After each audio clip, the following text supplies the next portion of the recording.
everyone, Jerry Bracamani here with one of our police department team members. Let's meet him. All right, tell us your name and what you do for Lake Havasu City. My name is Ricky Carroll. I'm on patrol. I work nights A, so I work 5 p.m. to 5 a.m. I'm one of the field training officers here for Lake Havasu. I'm also a negotiator. I'm part of the SISM team. I'm part of the FOP board, and I'm also a cadet advisor. All right, Ricky, how long have you been in law enforcement, and what made you choose Lake Havasu City? So I've been in law enforcement for 5 years. I originally started at the Inglewood Police Department back in 2020, I believe, and I chose Lake Havasu. My family's been coming out here my entire life. My parents live out here.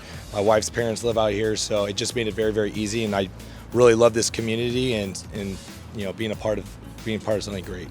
So you mentioned earlier that you're involved as a negotiator working with cadets. So what does it mean to you to be a field training officer? It's one of the things that I take most pride in. I really want to help develop these new recruits or laterals come in and teach them the Lake Havasu way and really just show them the camaraderie and develop them as officers and watch them grow. It's something that I really take pride in, and watching these guys go from not being able to even work the radio card to being out on their own and seeing them develop as a police officer is one of the greatest things that I really appreciate to see. Ricky, what's one thing that you emphasize with the new officers out in the field? It's consistency and being a good leader within your squad.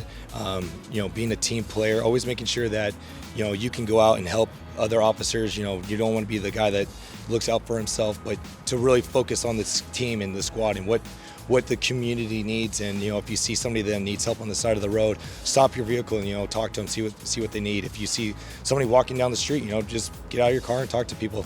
You really want to build a relationship with the community, as well as being a team player within your squad. Ricky, what do you like most about your job?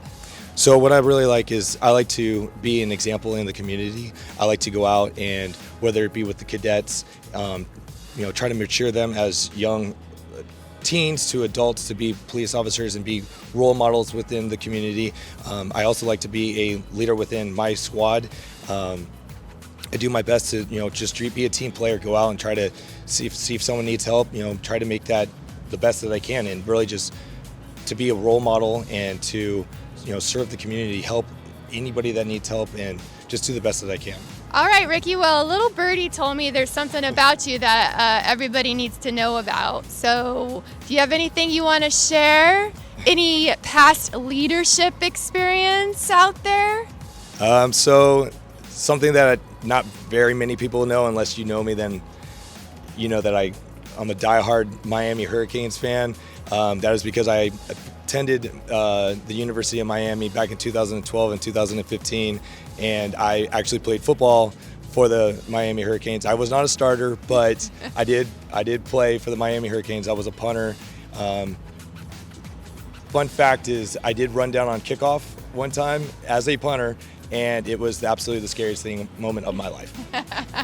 Ricky, thank you so much for sharing your story and for all that you do for our future officers and the team that you work with now. We're glad to have you in Lake Havasu City and on the police force, and happy to have a unique celebrity at our hands. So yes. Thanks again for meeting with us today, and we do appreciate everything that you do. Of course, no problem, anytime. Until next time, these are the faces of Havasu.